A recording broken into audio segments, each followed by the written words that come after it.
So we have the Tier 4 session in here with Nichola of Solicitors and also Perrin Carey of Eunomiasolutions.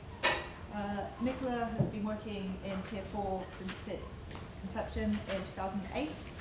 She was the previous head of immigration at Pennington's and has worked on big cases such as London Met, as well as a number of other high-profile cases.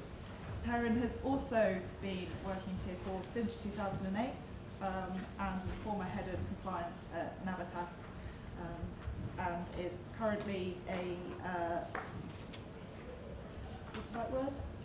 I don't know. Depends what you're going to say.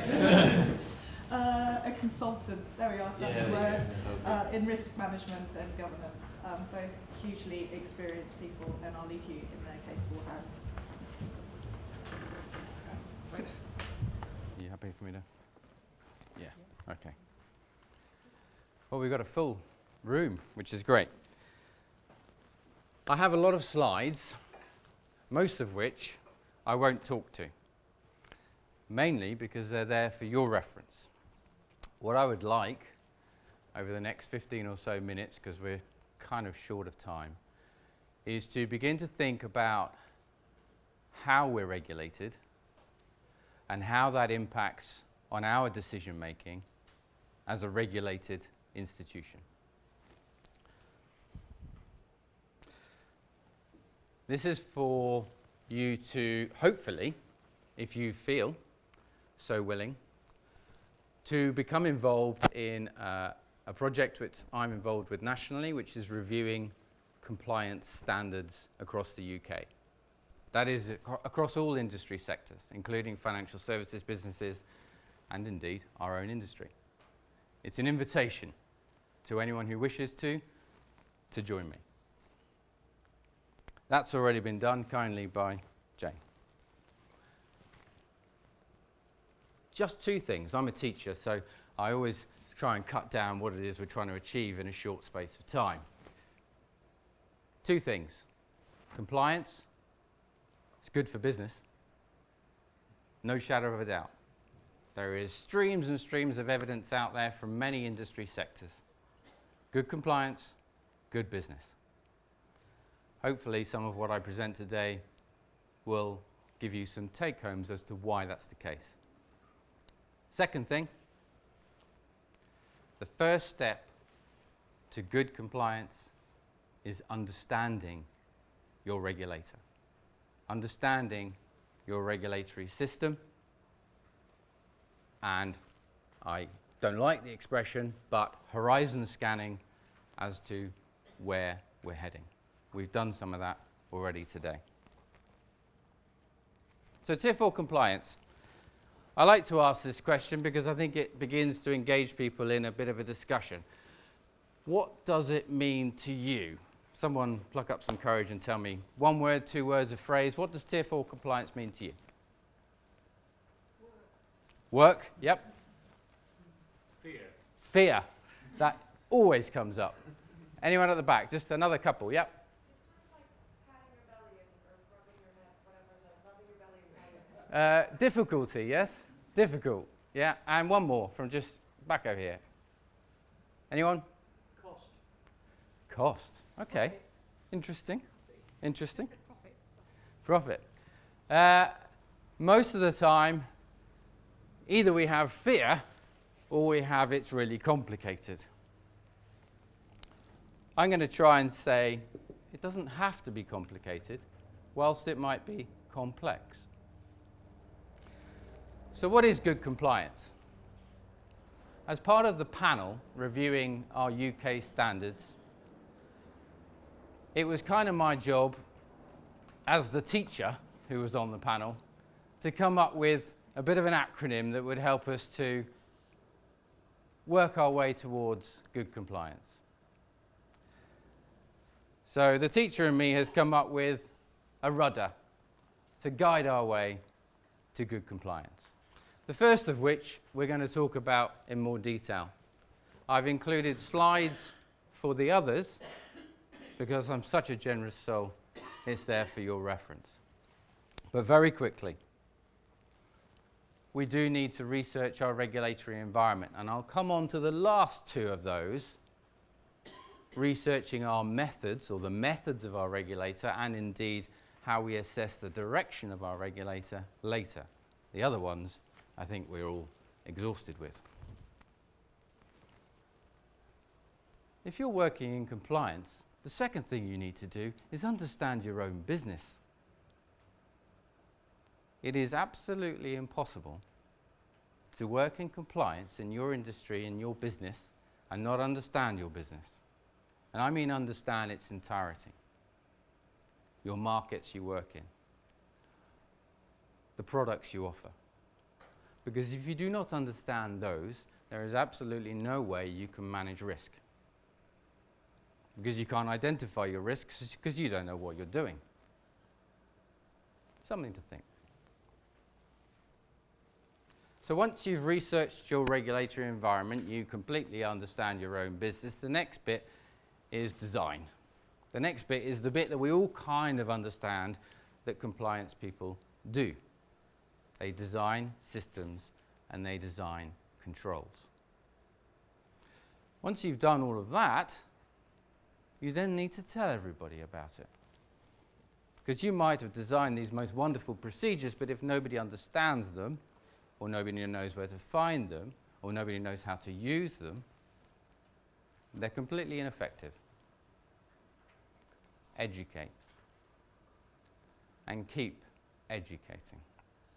If you have not educated somebody more than once, you've not done it enough times. I learnt that as a lecturer and a teacher.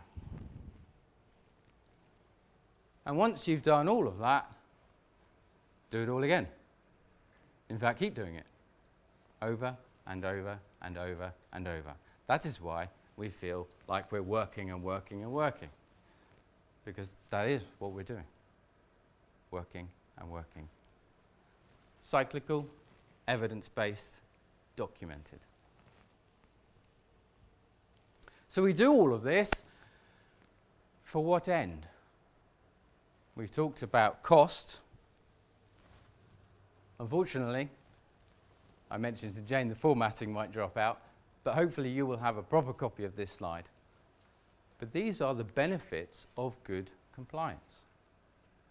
And one of the principal benefits of good, sound, robust compliance is, in fact, it's cost effective.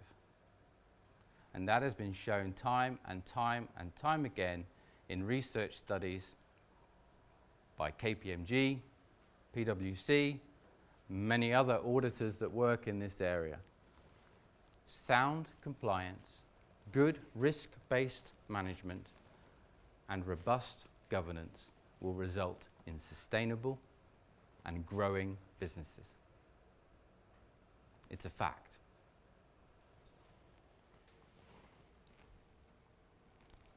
Coming back then to our own regulator. Excuse me if I go one moment off track. Our regulator is the UKVI. But actually we also are regulated by our educational oversight bodies, be that QAA, Ofsted. They are also regulators. And they look at something which is part of our own business, quality assurance. Let's make sure when we think about regulation, we don't miss one of our two main regulators. So researching our regulatory environment. Methods and direction. First of all, methods. A regulator has an objective. In fact, it might have many objectives. Most of those are published.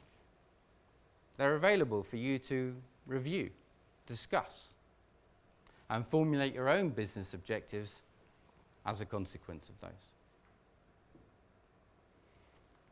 The methods of a regulator will normally swing between one of two models. Principles-based regulation or rules rules-based regulation. The UKVI, to date, has been very much towards rules-based regulation. And we've all felt the impact of that. As you'll see, hopefully in our discussions and questions, I think we might see a shift akin to that that's happening within financial services towards more principle-based regulation. And we might get a chance to explain why. At the moment, there are two fundamental principles within our sponsor guidance. These are them. I don't need to quote them back to you because I'm sure you've all read them many, many times. These are the fundamental principles. And these are all our rules. In fact, these are all our rule changes. So you can see when I was referencing before, principally at the moment our regulator has focused on rules. But don't be surprised if you see in the coming 12 or 18 months a more principled-based approach to regulation. Why? Why would a regulator choose to be principled in its approach rather than rule-based? You spend a lot of your time looking at the rules, working out how to be compliant, ticking the box, and moving on. The regulator comes in, they review everything, they see you've ticked every box, and they will go away again and go, brilliant, you're all compliant. Doesn't actually serve the purpose of the regulator in its objectives, in its principles that I put up before. One of the reasons a regulator uses principle-based approach to regulation is it gives them more flexibility and it places more onus upon you, the regulated. It's my view that the UKVI wishes to see, and we're feeling the impact of that through corporate and indeed individual accountability, that there is to be more onus placed on you, the regulated. So this is my speculative slide for the future.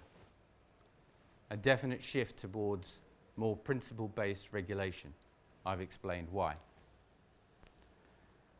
I think there will be definitely more scrutiny, more focused on CAS operations where there are multiple providers working together.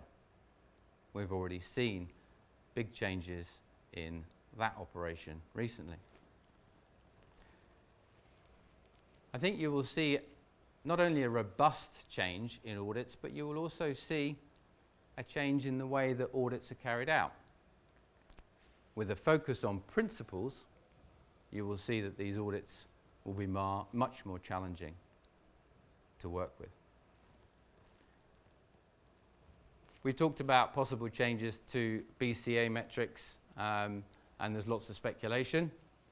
That's in there because we all believe that's going to happen. And then a point that I've referenced already, and something that concerns me and perhaps those who work in compliance, it should concern you, is individual accountability. There has been a swing within the sponsor guidance towards individuals being held accountable for an institution's failure. Unlike other industries, you have no legal protection.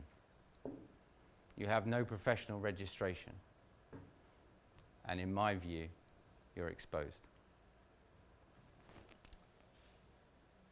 I think I will hand over to Nichola, and hopefully we'll have some time for questions. Thanks very much, Perrin. That was extremely interesting and really much aligned with what I was going to say, which is handy, given we're presenting together and obviously spoke about what we were going to talk about. I'm going to get really near to the coalface though. Those of you who know me will know that I tend to spend a lot of my time working with UKVI. I say working with, that's my definition. I don't know if they'd agree with that, i.e. trying to avoid judicial reviews and so on. The other thing that I do is I'm in quite a unique position, because when there's a significant change in enforcement policy, enforcement action, I tend to receive a flurry of suspension and revocation letters, both from prospective clients who perhaps want us to advise them, and also sometimes from other lawyers who don't know what they're doing. My client who's always been really compliant has just got this awful letter from the Home Office. And it really helps me to spot the trends. So at one point in July, I was seeing about 4 suspension letters a week, which was really quite unique even for the Home Office. And I did have a one-to-one meeting with George Shirley and Bernard Evans on other matters connected with key personnel and lawyers, which I won't go into in too much detail, other than as a Law Society Immigration Committee representative, the legal community is quite concerned about some of the changes in the guidance about key personnel. And as we were discussing that, I did sort of have the opportunity to notice that they were looking rather tired. So I suspect that they'd been up for most of July sending out lots of nasty letters. What that means is all of Study UK members are completely compliant with the immigration rules and policies. I know that for a fact. So most of what I say will never ever trouble you at all. But if it does trouble you, then hopefully I'll give you some tips as to what you should do with a compliance, something that UKVI throw at you. So we're going to have a look at that today during the course of this session. One thing that Alex did want me to do right at the start, which I didn't include in my slides, because UKVI on their website have done a fantastic overview of all the changes that have come out during summer. There's also an overview on our website and a number of other websites.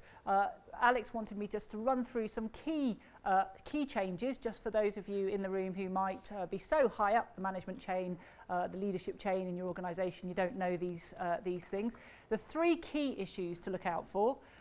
Obviously, on the 3rd of August, new regime for academic progression came into force. Is anybody finding that complex, the rules on academic progression? So great, everybody's dealing with them without any problems at all. Universities are finding them quite complicated. I think for non-university education sector, they're quite clear, really. I mean, it couldn't be clearer. Universities are obviously having to grapple with the new rules about when they can wave through a student on academic progression and when they can't, including poor students that start a history course like I did, and then realise, I wish I was doing geography. To me, the legislation is quite clear and the guidance is quite clear. They need to go home and then reapply for their visa from home. There's no ability to transfer within the UK. Academic progression doesn't apply to applications made overseas. So the actual academic progression isn't relevant. But of course, then you've got the entry clearance officer assessing genuine intention and ability, and that's a whole new issue on credibility, which we've already seen has been discussed today on the panel. So academic progression is one issue, which I think the rules make it clearer actually for non-university education providers. Applications to extend, changes coming in on the 12th of November. In short, almost all students are going to have to make extension applications from overseas, so are going to have to return overseas if they were going to make an application to extend their stay, unless to enter a new course, unless they're university students or embodied college students or independent school students. That's basically the upshot of that. And finally, new time limits on under degree level study, 2 years only. Combination of all of those 3, combined with credibility interviews and potentially the lowering of the refusal rate, possibly to 8% as an interim and then 5%, I think that's going to significantly change the makeup of the sector. I believe that the Home Office is fully intent now on creating very large sponsors who are responsible for the majority of the students coming into the UK.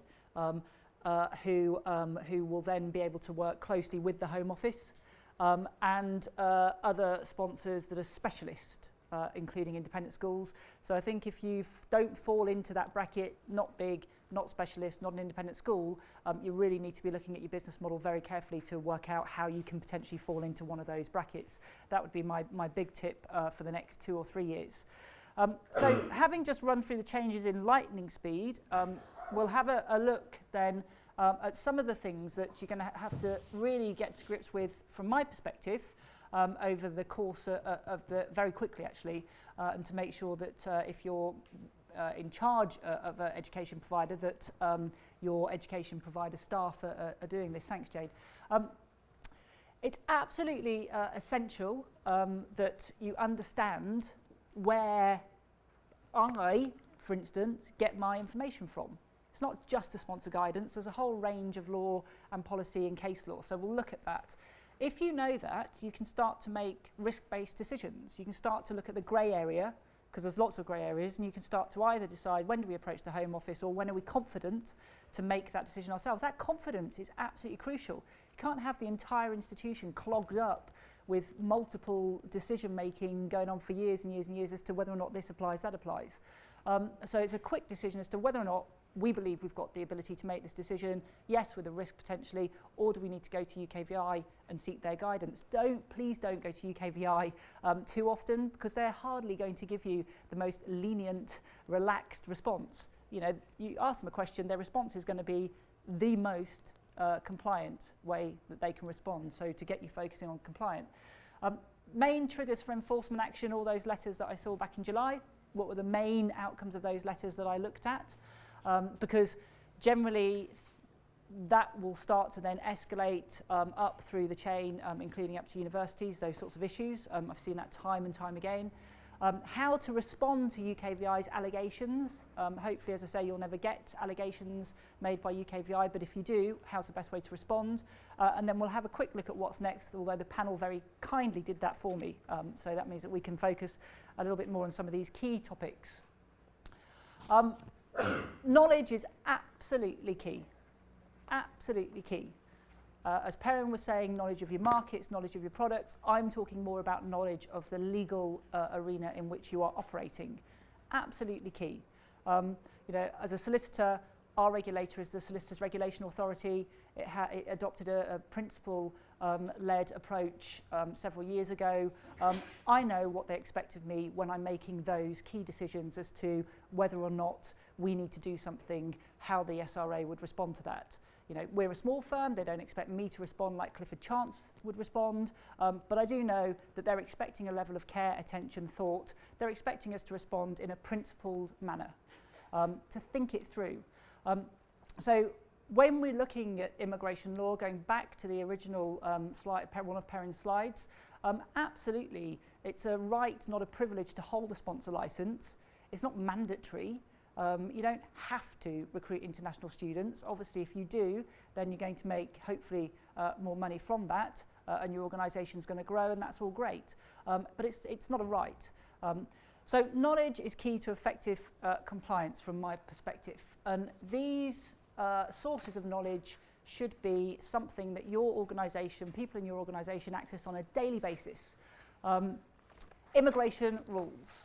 The immigration rules don't directly govern sponsor licensing. New London College case made it clear that the Home Secretary is perfectly entitled to issue these huge bundles of Tier 4 sponsor guidance that you have to grapple with. That's all lawful. Courts have looked at that. Somebody tried to challenge it. They lost. Expensive challenge, expensive QC, and the output, the upshot of that for us is that sponsor guidance, like it, don't like it, it's law as far as the UK is concerned. The immigration rules govern the entry and leave to remain applications made by individuals. But that's also important because that governs when they can apply to extend, things like academic progression, things like maintenance, and maintenance being one of the key triggers for refusal, still, maintenance and credibility. Immigration rules set out very clearly the law. So if there's ever a difference between anything you're reading and the immigration rules come out top. That's law, okay? The Home Office also publishes modernised guidance. If you're sitting in this room and you're interested in Tier 4, if you're involved in Tier 4 compliance and you have not read the Home Office modernised guidance for sponsors, you should leave the room immediately, but don't do that because obviously we might empty out fairly quickly. If you don't know what the modernised guidance for sponsors is, you should really have a read of that tonight. Every single decision, that's what tells the Home Office how to operate the system. That's their internal guidance to UKVI officers.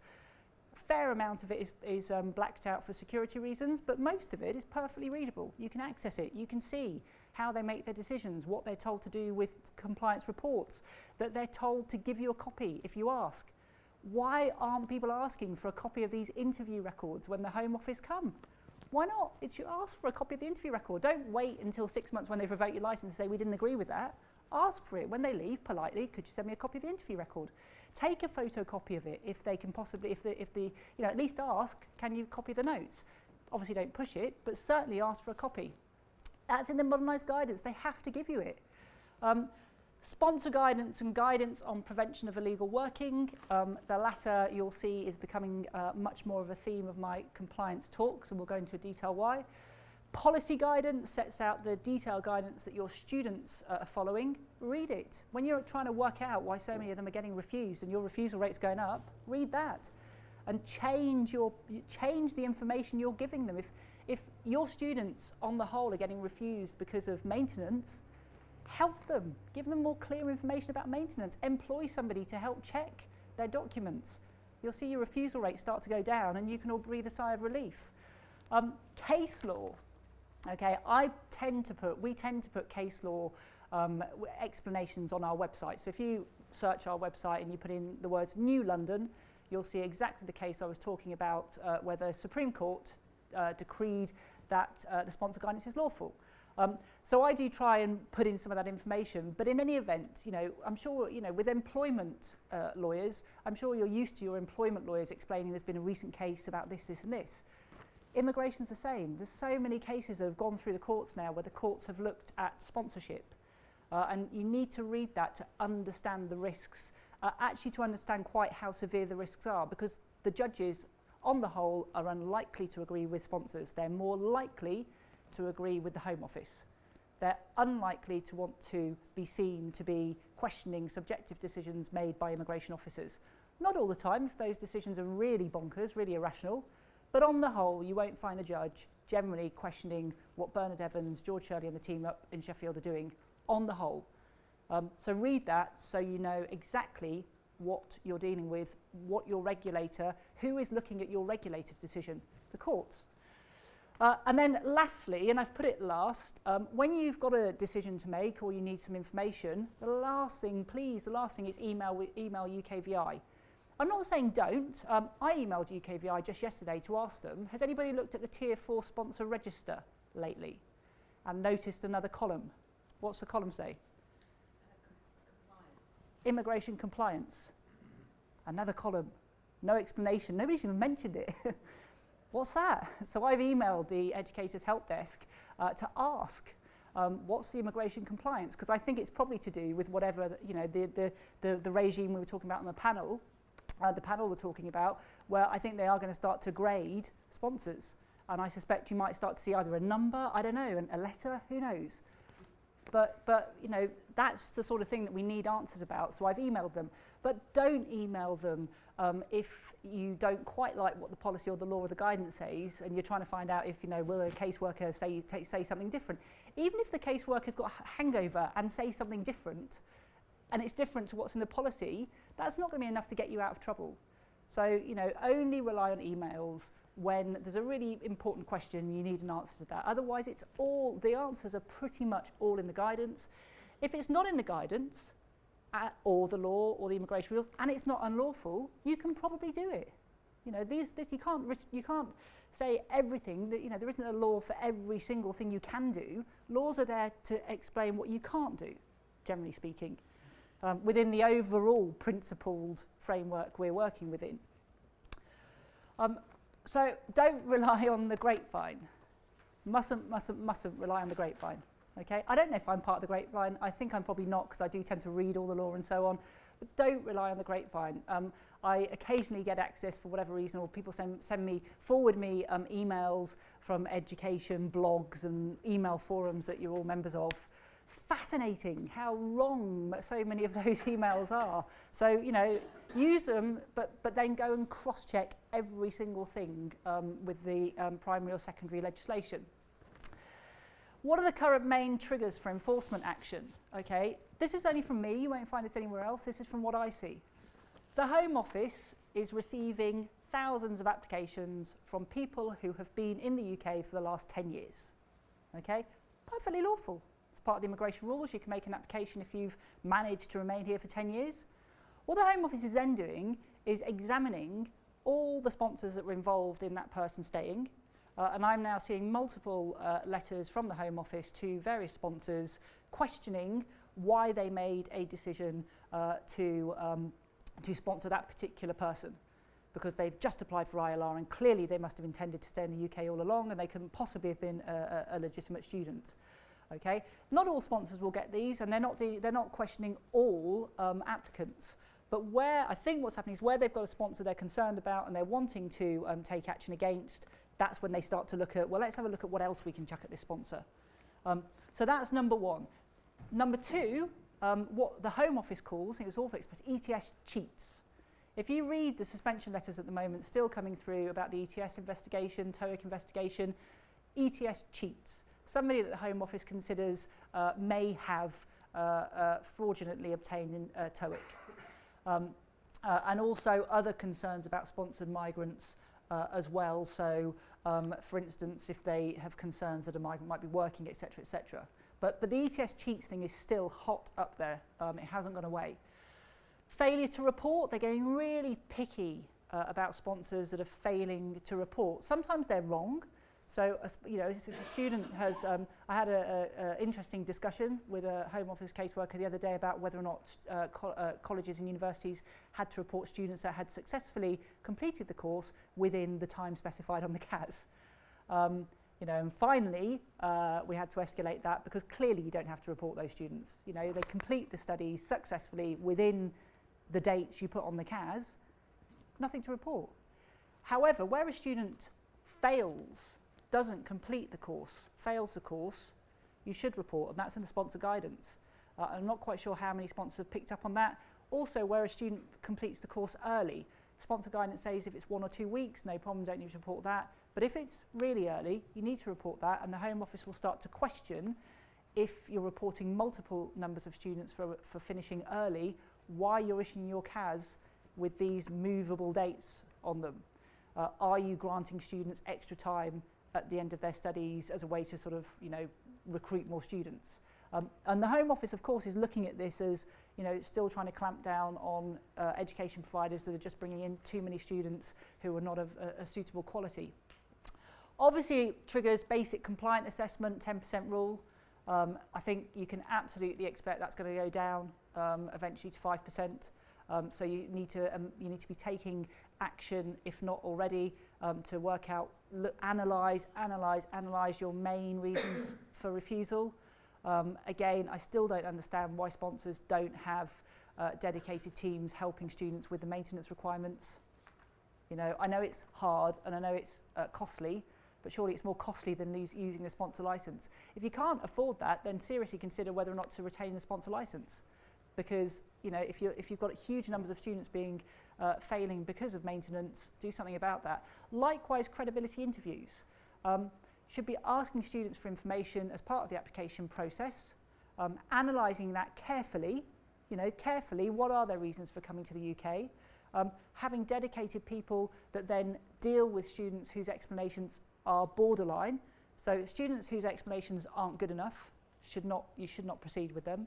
Students whose explanations are borderline, you know, get more information. So why exactly are you coming? Look at their family economic background. The entry clearance officer will, and if he or she doesn't like what they see, they'll refuse. So you want to get as much information as possible so you can make a decision before you issue the CAS. Okay, and you want to help the students. Obviously, you can't coach the students, but you can give them information about your organisation, about your city, about the types of questions that they might be asked, and you can then decide as an organisation how much help you give them. Some organisations obviously you might have all seen the interviews, on YouTube and so on. They go so far as to help students by giving them example interviews. You can think that through. And again, you know, it's about sharing information with each other about your reasons for credibility refusals. Don't just moan about them. Get to the bottom of what the trends are, what is the Home Office looking at, and deal with it. So, you know, it's deeply unsatisfactory to me that the Home Office, an entry clearance officer, would reject a 32-year-old woman who's been a lawyer for the last 5 years, who wants to come to the UK to do a master's in something similar, in a suitable topic, because she's got 2 children. They won't reject because she's got 2 children, because they know that's discriminatory. They'll reject for other reasons. But if the student fits that bracket, you need to work with them to make sure that they present a case which covers the childcare, you know, if it's a single woman, childcare, finances, and the justification, career justification. Okay. If that's rejected, then the Home Office are being discriminatory, and that's the kind of issue that on judicial review now, once you've gone through the admin review process, on judicial review, the judges will come down a ton on the Home Office. President McCluskey, the upper tribunal chairman, on our website, there's a case called Mushtaq, where he laid into the Home Office over credibility interview reasons. So all the things we've discussed, the courts are looking at them. So make sure that your students are putting in robust applications. If they're then rejected, there's a good reason then to start challenging this whole system. And the more it's challenged and the more it's successful, the more the Home Office will have to start understanding they can't get away with these decisions that they're getting away with. Unlawful working. Unlawful working is a huge, huge issue that's coming up both amongst international students. There are still obviously major issues with unlawful working, but also in terms of unlawful working amongst your employees. Just the other day, I was told by a university client they'd been at a meeting. The Home Office had actually said that they're about to start a review of Tier 2 in the same manner as they reviewed Tier 4. Tier 2 sponsors are about to go through exactly what you're going through, or what you've been through over the last 3 or 4 years. That obviously massively impacts the licence for a Tier 4 provider. If you've got a joint Tier 2 and Tier 4 sponsor licence, you need your head examined. Separate them. Okay? One won't necessarily, having separation won't necessarily protect the other, but if you've got a Tier 4 sponsor licence and a Tier 2 licence, and something happens to your Tier 2 licence, so the Home Office says that one of your workers you have not reported in time, etc., that's going to affect your Tier 4 licence. Both of them are going to be revoked. Is it worth it for a couple of Tier 2 employees to have your entire international student licence at risk? So again, one of those things, separate those licences. Top to tail review. So what can you do about all this? Well, you can do something actually. You can start to really think about the initial decision to sponsor, okay, your international students. What is their immigration history? What is the education background, both inside and outside of the UK? Okay, do you have all that information? Some of the suspensions we're seeing, the revocations we're seeing, where the Home Office has analysed, people making 10-year applications, the Home Office will say, well, this student studied X, X, and X, and they studied X, X, and X, and the sponsor will say to me, well, we didn't know that, we didn't base our decision on that. Okay, the Home Office then comes back and says, well, if you didn't know that, how on earth could you have assessed the student? If you don't know what their prior education background is, how on earth could you have conducted an assessment? We can argue until the cows come home as to whether or not all this is required, but if you're doing the minimums to satisfy your awarding body or whichever university you're working with, not enough from my perspective. And you've got to be, we'll talk about how you respond to the Home Office in a minute, because the Home Office is likely to know more about the student than you. Particularly if we're talking about somebody that's been in the country for quite some time.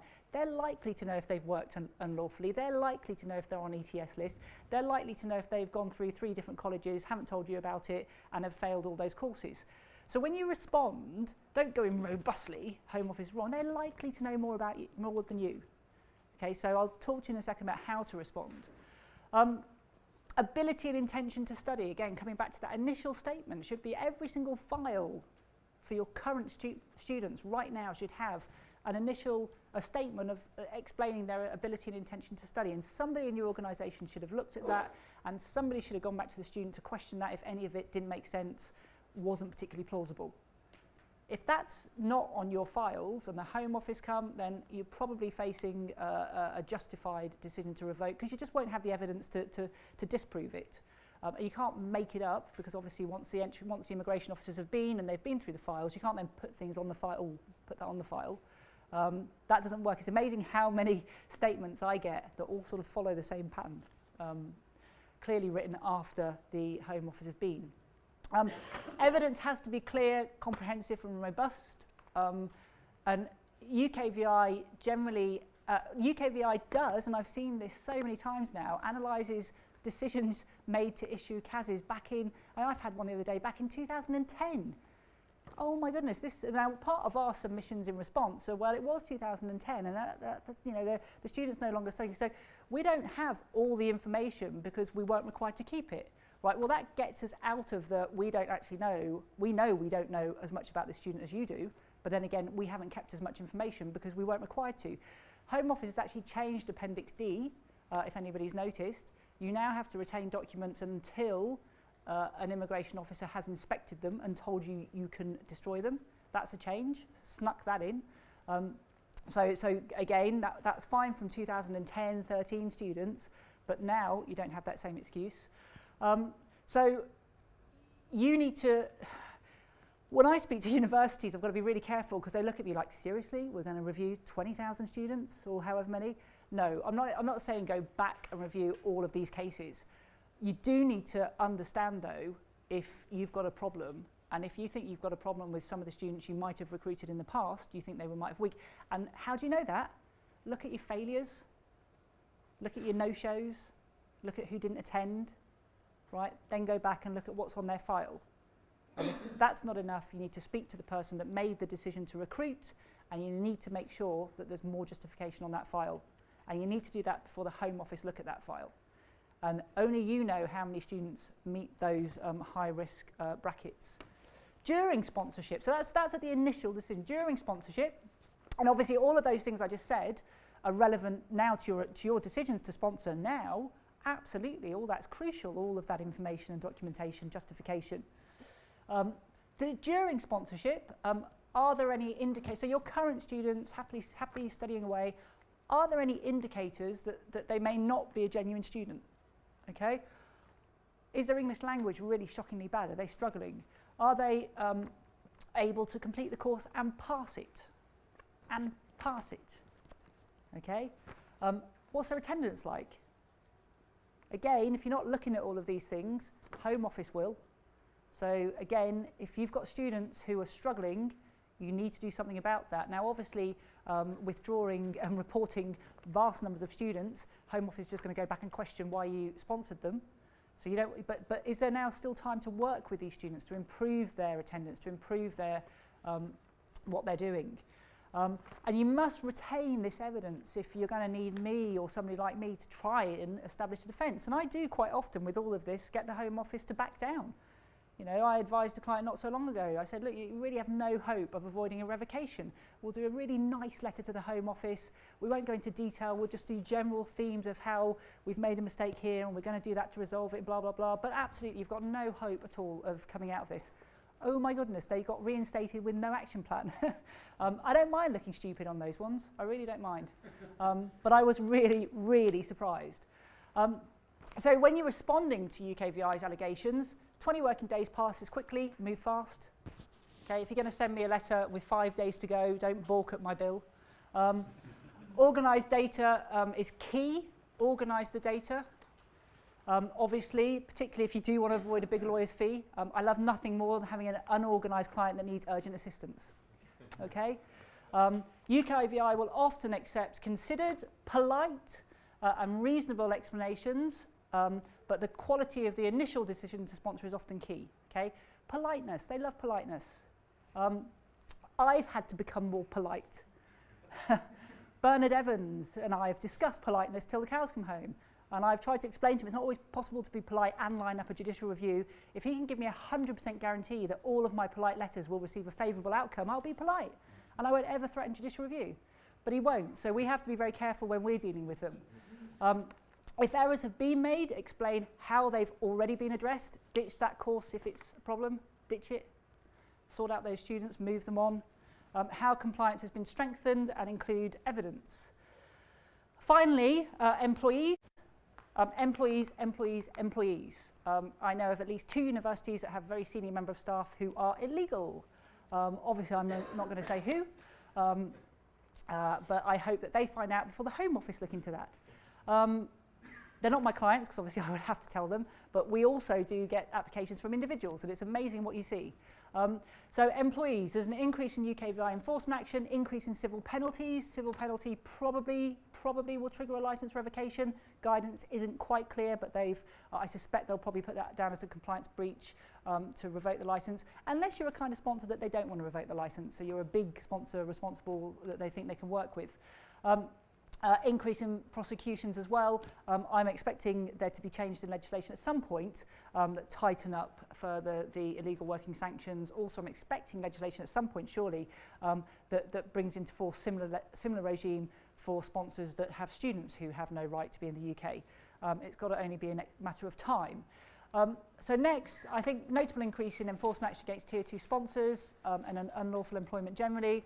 Scrutiny of sponsors that have enrolled migrants who apply for ILR based on 10 years or otherwise considered to be unsuitable, so failed asylum seekers, unlawful employment, etc., etc. New sanctions for Tier 4 sponsors whose students don't leave the UK at the end of the studies. Remember that column, immigration compliance? Probably something to do with that. And also, I think it's probably going to be some sort of statistical-based exercise, probably along the lines of, part of the basic compliance assessment, no doubt. And I think we're going to see a huge increase in universities this year that come off the sponsor register, at least temporarily. So on that really positive note, I'll leave you with something I think could help. So if you're there's going to be significant growth, huge growth for the sponsors that place knowledge, compliance and quality at the heart of their organisation, constantly analyse risk and take measures to strengthen compliance. Huge growth. Thank you. Any questions? Or have we put you all off completely? Hi. There was first. Hi, I have a question about the distinction between coaching and advising that you Yes. through with It's a grey area. Yeah. What is that? What is the boundary of, Okay. of those two things? You're coaching me if I sit down and explain to you who I am, what I do, what my economic background is, my family, etc. And you say to me, right, when you go for an interview, don't mention that, emphasise that, etc., etc. Okay, then you're coaching me. If I get a load of information from your organisation that these are the kind of questions that are asked, then that's not coaching. What I would, and there's a whole grey bit in between, what I would suggest that, from my point of view, it's really about getting the individual students to explain their justifications, then you can go back and ask questions. Right? Now, either they're going to get it and they're going to give you the information you need, or they're not, in which case they're not going to give the entry clearance officer the information he needs. Yeah. I have a question. You mentioned that we have to report to students if they fail. Yes. If they fail academically or fail to successfully complete the course that they're enrolled on. academically? Yeah, just complete, successfully complete, however you define Before it. I understand was that time-wise if they have completed. Sorry? Before it was that time-wise Yes. they have been issued. Yeah. therefore for If you look at the 12 sponsor guidance now, because I started to draft an argument and then I looked at the sponsor guidance. The other point you mentioned about reporting when they finish their course early. Yeah. Now, last week, one of our students, we issued a CAS for 1 year, and the student got a visa in 2019. Yeah. It's just an extra work for us. You have a duty to cooperate with UKVI, so you probably ought to let them know, and the student ought to let them know. How you do that we can discuss, but yep. You mentioned that sponsors should think of separating Tier 4 and Tier 2 license. How they do it if the same legal entity? How can you have two different licenses? Well, I mean, any entity can have a Tier 4 licence and a separate Tier 2 licence. So if you've got them joined up at the moment, you're going to apply for a new Tier 2 licence and you're going to apply to surrender your current Tier 2 licence at the same time, and the Home Office will then transfer your employees over to the new Tier 2 licence. Yes, I wonder if you have any statistical data on the numbers of institutions that have been withdrawn from the register, percentage of the total I don't. I'm not very good at stats. So the other part of the But question, I think Veristat publish that information quite often, don't they? Veristat, yeah. You know, Don Ingham's firm. I think they always tweet about. Since what date? Since the beginning? no, I think more recently it's relevant, isn't it, over the last year or two? Well, if you go on to, if you type in government archive, Yeah. there's a government archive of all the websites. And if you obviously go to the UKVI part, and then you search sponsor register, you actually get the sponsor register from that time. So that will have, at the end of the sponsor register, has the numbers of sponsored units, sponsored providers. Right, and just another part of that question is are there any particular source country markets where, or is there any statistics about percentage of refusals, visa refusals from particular countries?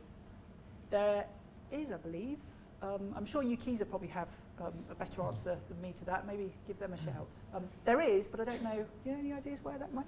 I don't know where it is, but I do know that the It exists, doesn't UKVI originally published a risk register and then rapidly withdrew it.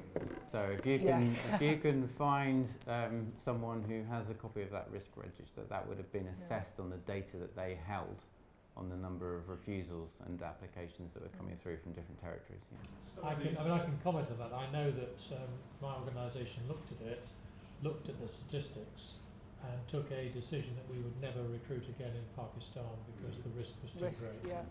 And as Yeah. a cost-benefit analysis, it wasn't worth doing. Yeah. I mean, and that's such a shame because, you know, and lots of sponsors are doing that. But if you take a student in Pakistan who's just, you know, left school, great grades, possibly never been to the UK or maybe once or twice, you know, good family background in terms of somebody in the family can justifiably afford the tuition, then the entry clearance officer probably wouldn't refuse that because they can't refuse every application from Pakistan. But it's just about making sure that all that information is there. And I think, you know, as a sector, obviously I don't have a Tier 4 sponsor licence to hold and I don't have those decisions. But, you know, we all, I think, we all see the sadness in exactly what you've just said. Yeah. But there are types of students that certainly can still come over, and the Home Office would probably be relieved if they continued. And it's not dissimilar to other industries, for example, financial services, where you're required to do increased risk-based assessments on funds from certain jurisdictions. So we're not alone, and there are systems and processes in terms of risk profiling which will allow you to continue in the markets you want to continue in, and do such things as cost-based analysis to be able to grow your business and sustain what you have. Nichola, if I can come back to the Yep. lady's question. Yep. I've started doing a bit of work recently on this, looking back over 2 years. And the register, the Tier 4 register, now has dropped by about 450 of 1,900 sponsors over that period. What I'm interested in looking at is the respective dropout of different types of institution, depending on whether their educational oversight is conducted by ISI or QAA. Now, I haven't finished this, so anything I say mustn't be quoted, please. But looking at ISI colleges, the broad conclusion that I'm drawing from this is that English language schools, by and large, are doing all right. Specialist colleges, by and large, have done all right. It's the general business provider colleges who got their educational oversight from ISI, who have now been withdrawn, who've had their Tier 4 licenses withdrawn. And I think that's consistent with what you were indicating. Absolutely. That's really interesting research. When will you have that completed, Steve? When's your I know that you don't have to work to timelines, but probably a couple of months or so. I'm not sure that it will be done by the time I speak at the UK NARI conference on governance models, but it's part of the background too. That's interesting. There was one more question, 2 more questions, one there, and then I think we ought to wrap up for lunch. Yeah. I sort of advocate all the things that you're saying about putting measures in place.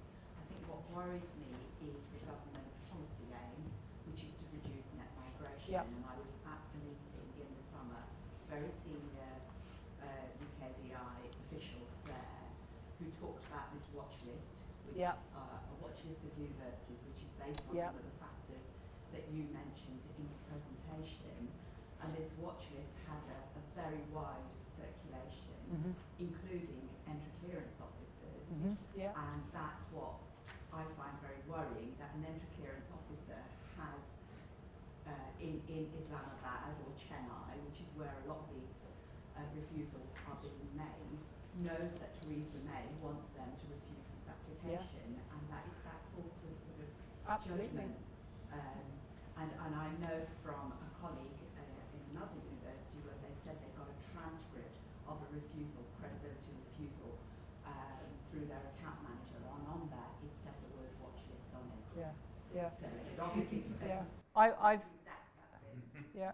I've can't go into too much detail, but it is possible even that some of the original entry clearance decisions are being potentially amended by the Home Office once they come to be looked at, scrutinised, because they may be containing discriminatory remarks, etc., etc. So watch that space, basically.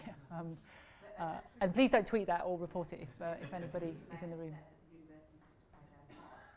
Yeah, absolutely. Yeah, there's a big drive going on, so that's definite. And there was one final question there, or comment. 8%, 5%. Yeah. When would you expect to see those shifts in your view? Generally, they tend to, go from A to B fairly quickly. I don't know, but I really wouldn't imagine it's.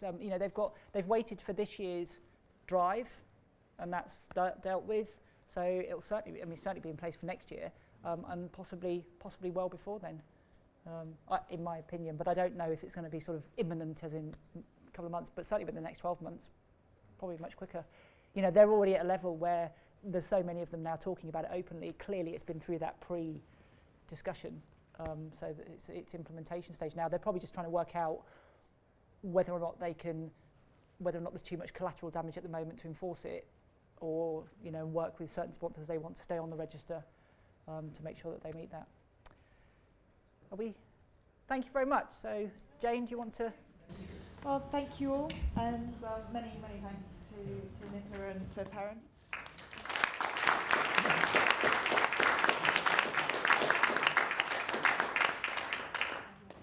Lunch is now going to be served back down in the Crown Suite. Those members in attendance, the AGM will be in here at 1:40.